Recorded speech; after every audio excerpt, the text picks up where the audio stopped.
अब त डल्लै काम सक्यो। आमाले भनेर एकछिन समाइराको घर जानु पर्यो। कति दिन भइसक्यो नभेटेको। पानी पनि बसाइ कि बसे। आमा के म एकछिन समाइराको घर गइकिन आउँछु नि। ल नानी जान त जा, तर छिटो आइज है। फेरि तेरो बाबा नि छैन, फेरि भरे रक्सी खाना मात्तिर आउँछ। अनि अब खाना पनि बसाइसक्यो।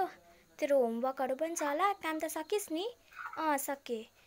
तर छिटो आइज है समाइराको घर गइकिन। ल हुन्छ आमा, म छिटो आइहाल्छु। ल म यो भाँडाहरू धुँदै यो घरको कामहरू सकेर छिटो आइज है। खाना खाएर सुतिहाल्नुपर्छ। हुन्छ आमा, म गइकिन आउँछु। ल समाइराकोमा गइकिन आउँछु। समाइरा ए तिमी आउ न, बस। कति दिन बाद पो देखेको त तिमीलाई त। आउ यहाँ बस न भित्रै। हुन्छ। अनि के छ खबर तिम्रो? मेरो त सन्चै छ। अनि तिम्रो? मेरो नि सन्चै छ। अन्त तिम्रो घरमा आमा बाउ ठिकठाक चाहिँ छ? ठिकठाकै छ। अनि तिम्रो? ए त्यसो भए अब म पनि जान्छु ल। यत्रो रात पनि परिसक्यो। हस्, बाई बाई। आउँदै गर है मेरो घर। बिर्सिसकेको छौ तिमीले त नेहा। त्यही कारण त म नि तिमीलाई भेट्न आएको नि। ल म गएको ल, यति रात पनि पर्यो। आमाले छिट्टो आउनु भनेको छ। हस्, बाई बाई। बाई। ओइ, तैँले एउटा कुरा याद गरेको छस्? के कुरा? त्यो पढाको त्यो नेहा छ नि, त्यो गरिब नेहा। ए त्यो गरिब नेहा? किन, के भएछ त्यसलाई चाहिँ?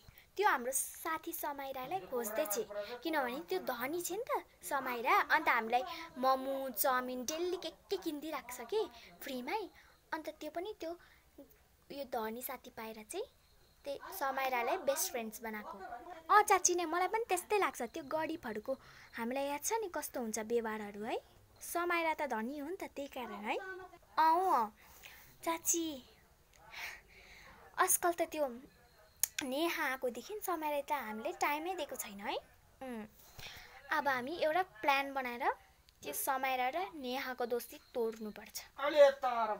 चाची नै, तिनीहरूको दोस्ती तोड्नै पर्छ। त्यसो भने भोलि स्कुल जानुपर्छ। अन्त दुईजनाको दोस्ती ख्राप्पै। तर मलाई एउटा आइडिया छ। के छ लु भन् त?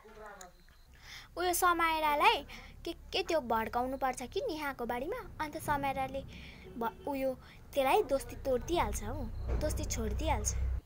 तोड्छ त्यसले दोस्ती। तिनीहरूको दोस्ती कति गहिरो छ भनेर तँलाई याद छ?